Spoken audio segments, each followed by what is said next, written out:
খুব সহজে বাসায় তৈরি করতে পারবেন দারুণ একটি নাস্তা, যা বাহির থেকে কিনতে হলে অনেক বেশি টাকার প্রয়োজন হবে। এই নাস্তাটা কিন্তু বাচ্চার স্কুলের টিফিনে এবং সকাল বিকেলের নাস্তায় পারফেক্ট নাস্তা। খুব সহজে বাসায় তৈরি করতে পারবেন এই নাস্তাটি। তৈরি করে মাসের পর মাস সংরক্ষণ করে খেতে পারবেন বাচ্চাদের স্কুলের টিফিনে এবং বিকালের নাস্তায় ঝটপট ভেজে নিলেই হয়ে যাবে।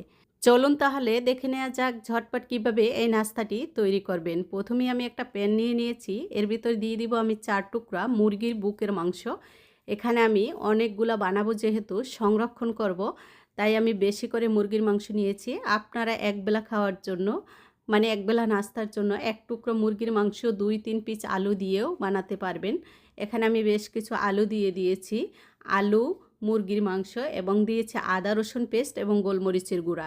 এগুলো দিয়ে মুরগির মাংস এবং আলুটাকে আমি খুব ভালো করে সিদ্ধ করে নিব। ঠান্ডা হওয়ার পর মুরগির মাংসগুলোকে আমি একটা কাঁটা চামচের সাহায্যে এভাবে ছিঁড়ে নিব। তো সবগুলো মুরগির মাংস আমি ছিঁড়ে নিয়েছি এবং আলুগুলো হাত দিয়ে ম্যাশ করে নিয়েছি। এখন মুরগির মাংস এবং আলুগুলো একসাথ করে তার ভিতরে দিয়ে দিব 2টা ডিম, পরিমাণ মতো লবণ, এবং এখানে আমি আরও দিয়ে দিব 2 চা চামচ কর্নফ্লাওয়ার। এটা আপনারা পরিমাণ বুঝে দিবেন। মুরগির মাংস আলু বেশি হলে একটু বেশি দিতে হবে। তারপর আমি দিয়ে দিয়েছি এখানে লাল মরিচের গুঁড়া, ভাজা জিরে গুঁড়া এবং পেঁয়াজ কুচি, কাঁচামরিচ কুচি, ধনিয়া পাতা। এইগুলো দিয়েই হয়ে যাবে, আর কোনো উপকরণ লাগবে না। সবগুলোকে আমি কাবাবের শেপ দিয়ে বানিয়ে নিব। কিছু আমি ব্রেড ক্রামে জড়িয়ে ডিপ ফ্রিজে সংরক্ষণ করব। এক এক করে আমি সবগুলোকেই বানিয়ে নিব। কিছু আমি কাবাবের শেপ দিয়েছি, কিছু ডোনাটের শেপ দিয়েছি। তো সবগুলোকে আমি জড়িয়ে নিব। কিছু আমি খালিও ভাজবো ব্রেড ক্রামে জড়ানো ছাড়া।